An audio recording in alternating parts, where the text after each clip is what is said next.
Delighted to be joined by Thomas Rongen here for this interview for Fansided. He's the man who's played by Michael Fassbender in the film Next Goal Wins. Thomas, you pleased with Michael Fassbender's portrayal of yourself? I just spoke to Michael Fassbender in Portugal a few days ago, and I told him, which by the way was the first time I've ever met him, that he does a pretty good Thomas Rongen, a little twinkle in his eyes, sarcasm. He's got the accent down, he's born in Germany but raised in Ireland, so I say thumbs up. Although he did apologize for the fact that he didn't do me enough justice because Taika Waititi took great liberty in changing, obviously, the story from the original documentary, but it's still uplifting. It's like comedy, drama through sports film, that should, during trying times, hit home for a lot of people, I think. Yeah, absolutely. And I guess in these kind of drama films, they allowed a bit of poetic license. How accurate is the film compared to the documentary that came out in 2014? I spoke to Waititi after the first launch, really, at the Toronto International Film Festival about 2 months ago. And after a few bevies, I said to him, dude, you make me look like not a very nice man. So he said, well, I needed a villain. So you became the villain initially. So I had a pretty good feeling what he was trying to accomplish as well, which was intertwining his Polynesian roots. He's from a Maori tribe. I could poke a little bit of fun at my own people, which happens throughout this movie as well. Sometimes quirky and sometimes done in a way that I can relate to since I've been there for a month. They get great humor, but it's almost like inside humor, so people outside of Polynesia might not always grasp it, but I think top to bottom, it's just an uplifting movie. But yes, he did change a lot, including my character that is opposite of a lot of themes in this movie, be it transgender, be it religion, be it alcoholism, be it death, that he tries to tackle in his way. We all know he's a comedian, but a great producer, director as well. He wanted to go back to his roots, he said, after he made some big movies. So overall, I would say probably 70% is not true, but at the other end, I get it. It's got so much in it, and I think it offers relief during again trying times in the United States. I think people will walk away with a sense of enjoyment and a better understanding of the Polynesian people, not necessarily soccer players. So there's a great human interest stories there as well, be it Jaya, the transgender, be it the retired goalkeeper that gave up 31 goals against Australia that I brought back, be it a 17-year-old that scored the winner that now plays in the NFL. So it's all good. Yeah, they do sound like a lot of really great characters that you met them. Are you still in touch with them? Yes, I mean, the interesting part is from the original documentary, so that's the original team, and I've coached quite a few teams in my life, be it 4 teams in MLS, be it 3 times to an under-20 World Cup, be it the assistant coach in '98 during the World Cup, be it the head coach of our U.S. Olympic team, and everything in between. I touched thousands of players, but I stay more in touch with former players or still current players of the American Samoa football team than I've done with anybody else. So that also shows you how important that journey for me was and how I connected, and vice versa, how they connected with me through social, emotional intelligence, which they taught me. They actually taught me as Taika Waititi, be happy and slow the F down. That's pretty much the message really from this movie. Oh, that's nice. Have you been back to the island since your stints coaching them? I've been back once. I might go back more frequently. They've asked me to lead them through the next qualifying phase. I've not made a decision yet. Oh, really? So I'm in talks with them. So there could be a sequel coming. But it all has to fall into place with my current jobs at CBS and Inter Miami, which I'm wrapping today because I'm calling all Inter Miami games on radio. So from Michael Fassbender playing Thomas Rongen in a movie to calling Messi games is pretty. Life is good right now. Nice. That's good to hear. Yeah, being at Inter Miami commentator, that must be amazing right now at Beckham's team with Lionel Messi playing there. Yeah, it's quite.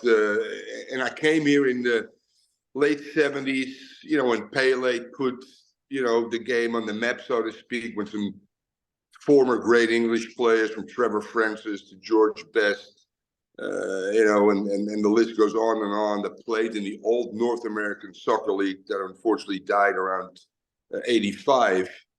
But again, I've got some real fun memories from that. And then obviously you fast forward to the 94 World Cup, the 99 Women's World Cup in the Rose Bowl when the US won in penalties against China.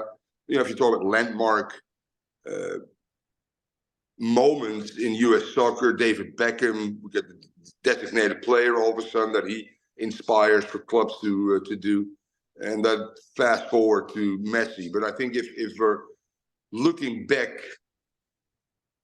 century from now, I think they're not going to talk about Beckham and Pele. They're going to talk about a before and after Messi, because the impact, not just in South Florida for Inter Miami, but for MLS and the world, quite frankly.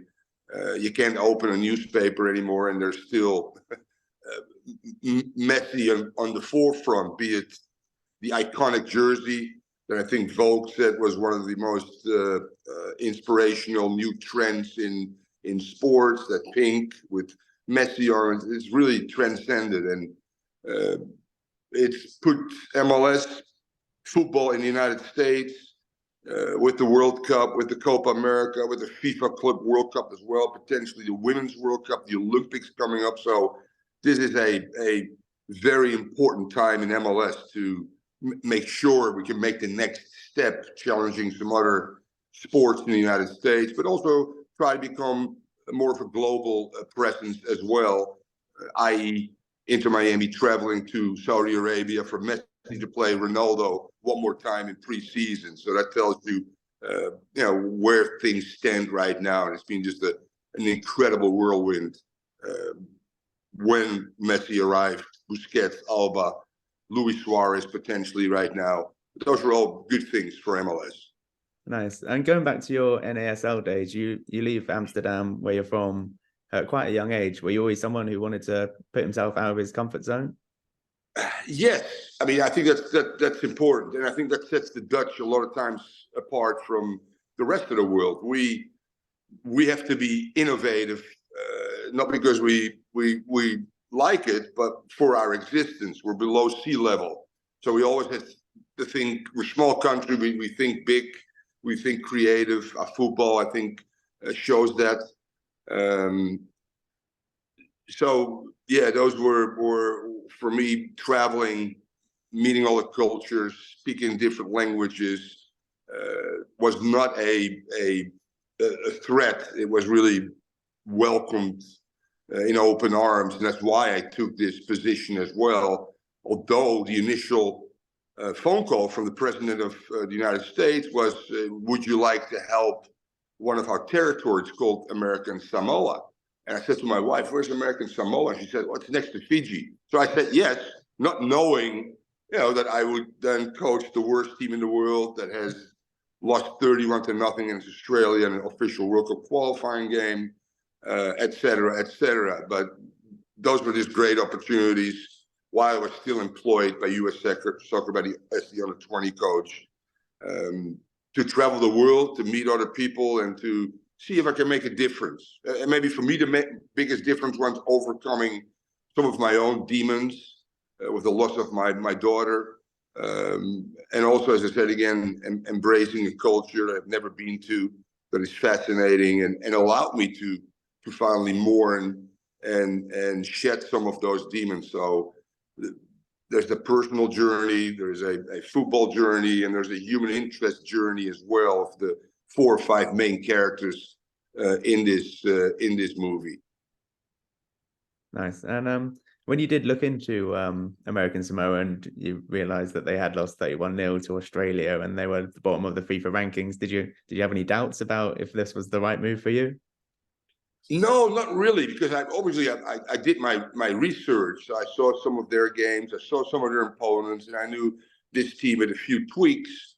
Although I had only 3 weeks prior to the first qualifying game, that I could make a difference. Could I make a difference of 28 goals, which normally they would lose by? I wasn't sure, but I knew I could close that gap. Technically, a little bit. Tactically, for sure. Physically, because they thought they were fit, but they weren't.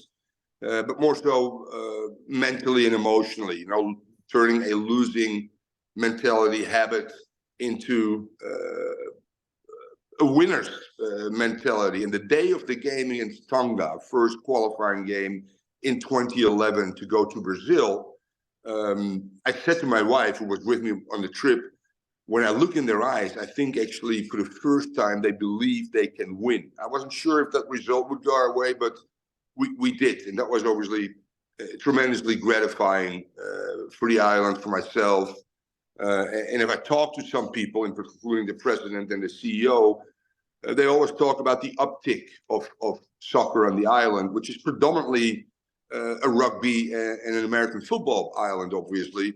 But more youth players entered after that success. They found some heroes in Jaya and obviously Nicky, the goalkeeper. More coaching education as well, I helped to bring to the island. So those to me were bigger successes in the aftermath than winning that game against Tonga 2-1. Yeah, and you have great success winning that game against Tonga. What did you put that success down to? An inspired team, a team that's so much the opposite of what we see in a modern game. Their passion, they're amateurs. They want to do their country proud. All those things, were individual and collective successes for this team that has failed for so long as well. So as Nicky Talukua said, the goalkeeper, prior to the Tongan game coach, when I walk the streets, people recognize me because I gave up 31 goals, and my son thinks I'm a loser. Fast forward to 15 minutes after the Tonga win, he goes, he's crying. I just spoke to my son, and he thinks I'm a hero. You can't buy those things, and those things transcended, obviously, the overall feeling of this team, with heroes emerging, going back to their small, beautiful island. Yeah. And after your stint coaching the American Samoa, you went on to become Toronto FC's academy director. Was there part of you that maybe thought about staying with American Samoa? The finances there are hard. They get local coaches that do 6 or 7 different jobs in order to make a living. So the infrastructure is always tough, not just for them, but if you look at the Caribbean islands, for instance, in CONCACAF, you run into the same kind of things with the smaller islands or some of the Central American countries that just, are still, in essence, in some ways, third world countries in the way they approach certain things regarding football. So no, I love my stay there, but there's also this sense among all people on the island, I want to get off the rock. Eventually, I want to get off this rock, this beautiful rock, by the way, that have 24 tribes in this small island. And you either enlist in the army, that's a way for males to get off the island in the U.S. Army, or you're sort of a great athlete or student, and you get a scholarship to go to the United States and study there. The country is poor. There's a high level of unemployment, a high level of alcoholism, and I think that Michael Fassbender, that goes into the island as a alcoholic, it's a little bit of a, a segue for what Titi to say, hey, we're not the only ones that struggle. Look at your new coach. He's an alcoholic as well. There's great obesity.